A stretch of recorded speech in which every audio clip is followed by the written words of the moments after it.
Hello, welcome to another Sports Talk in the Quest Media Network studio. I'm Alex Cann here with Peter Spencer from Betfred. How are you, sir? Smashing, thanks very much. Good stuff. Now, it's going to take a break from the Betfred Super League to talk about the Challenge Cup. Yeah, well, it's the Betfred Challenge Cup this weekend. The famous traditional old tournament, it's been going on for over 100 years.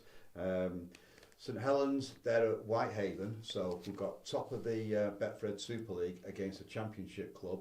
So it's all looking like a straightforward win for St Helens, but you never really know because they were beaten by the bottom club, Toulouse, last weekend. We all thought they would hammer them, and they didn't. And then we've got the big one, which is tonight. That's Wigan against Salford in the sixth round of the Challenge Cup. That is the tie of the round. We've got some special bets on that one. Wigan 2-9, so they're odds on to win that game. Salford 7-2. Jay Field is 8-1 to score the first try for Wigan. Zach Hardacre 10-1 to score the first try. And then we've got Joe Burgess, and he's 12-1, the same price as Rhys Williams to score the first try for Salford, or the first try overall in the whole game. They're both 12-1. And then we've got also on Sunday we've got Warrington against Wakefield.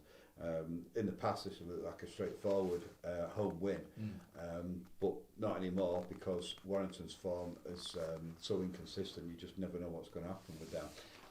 Outright for the Challenge Cup, Betfred have St Helens as the outright favourites, 2-1, so clear favourites ahead of Catalans at 6-1. Wigan are also 6-1, as are Warrington, and then Salford, they're middle ranking really. They're 40-1 to win the Challenge Cup. So Salford for a dark horse flutter potentially. Well, potentially, they do pull out good results every now and then, and maybe it's the Challenge Cup that they'll come to the fore. An indication of how we see the St Helens Whitehaven game going. Whitehaven are 5,000-1 to win the Challenge Cup. 5,000. I mean, that sounds worth a quid potentially. Oh, well, you better quid. See what happens. Right, so that's it for rugby, and then we've got England and Switzerland. Okay, yeah. So there's been some interesting results, haven't there? A few surprises. Well, yeah, in the World Cup qualifiers, Wales won 2-1. Fantastic goal from Gareth Bale. Free kick goal. I mean, there's a lot of speculation today whether he is actually Britain's greatest footballer of his generation. Why he went to Real Madrid and his game sort of faltered there, I'll never know, because he was really ripping it up for Tottenham. Yeah. Anyway, he's doing it for Wales, and they beat Austria, as I say, 2-1. They've got another qualifying game between the winners of Ukraine and Scotland to actually get to the World Cup. We've got Wales 150-1 to win the World Cup outright, with another qualifier to go. England, they're 7-1, third favourites behind France and Brazil to win the World Cup outright. That's quite strong odds. Yeah, it is. You get a lot of patriotic punters around this time getting on them now. This is the time to get on them before it starts, and then they'll no doubt be shortened again. But Betfred have France and Brazil the favourites, joint favourites, 11-2. Spain 8-1.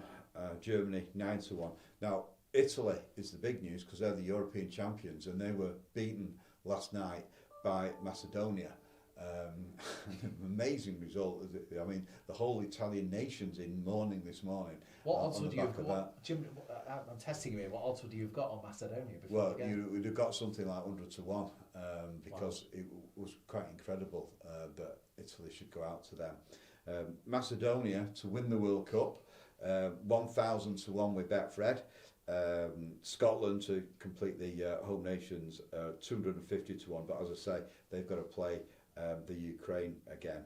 And Portugal, they're big movers. They've now qualified, and they've gone from 20-1 to 14-1. So they've been cut to win the World Cup with or without Ronaldo. Right. Okay.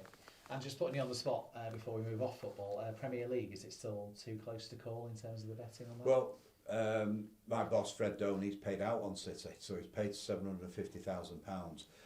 before Christmas when they were, I think it was 11 or 14 points clear. He's still supremely confident that it'll be City's to lose. Yeah. They are favourites still, ahead of Liverpool, of course.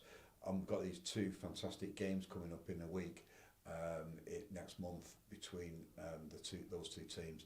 Firstly, in the league, the Etihad, City against Liverpool, and then in the FA Cup semi-final.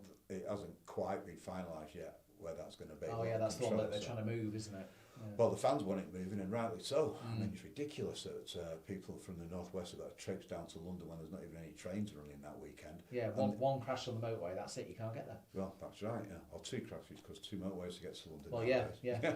But either way, they probably all go the same way. And it's ridiculous. I mean, why they can't play at Old Trafford is beyond me. Yeah. So all power to the fans to try and get that change. I see both MPs, both mayors for Merseyside and Greater Manchester are backing the fans' movement to get it changed.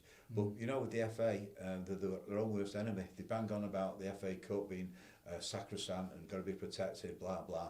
First of all, they had semi-finals at Wembley, which I'm completely against. I mean, Wembley is the spectacle, the pinnacle of the competition, not for semi-finals. So they do that, and then they try and organise it between two northwest teams when there's no trains to the northwest of England. And it's not like the teams in the northwest aren't the best in the land, because you always get one of them is going to get to the semi-final at some stage. You do wonder who signed that decision off and thought, oh yeah, that'll be fine. Yeah, ridiculous. And away from football and sport in general, we do obviously look at other things. You can put a bet on all sorts, can't you? Yeah, you can put your bets on politics, films, Eurovision, Eurovision, absolutely anything. Do you know what I was for Eurovision? I'm testing you here. Probably low. No, we haven't won it for 25 years. No, well, they're probably about 1,000 to 1. Yeah. Or 2,000 to 1 even. Because nobody likes the Brits anymore, do they? God knows why. We're quite normal people. We could probably put Adele in, and we probably still wouldn't win. Yeah, but we got the Oscars this weekend, so there's quite a bit of buzz around that, isn't there? Yeah, there is. Belfast was the great hope for people on these shows at one stage, and Belfast was the favourite, but it's drifted out now to the third favourite, 8-1 in the Best Picture category. The Oscars are at 1 a.m. on Monday morning, our time. I don't think I'll be staying up. And Betfred have the Power of the Dog as odds-on favourite. That's 8-15. Have you seen that? No, I haven't, but I've seen the clips on it. It looks quite good. I'm told it's good, but a bit slow. But that might be worth a go. Benedict Cumberbatch, all right, isn't he? Yeah. Well, yeah, he's the star of it, isn't he?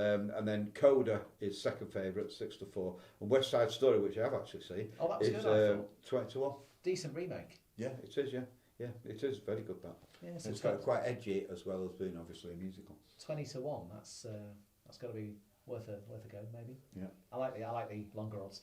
And there's talk of maybe the Ukraine president making an appearance as well on video. I believe at the Oscars. I didn't know that. Yeah. Anyway, we haven't got odds on that. Got odds on everything else. Fair enough. So Peter, thank you very much. And Betfred stores are now open. You can bet online and of course in store as well. Yeah, you can.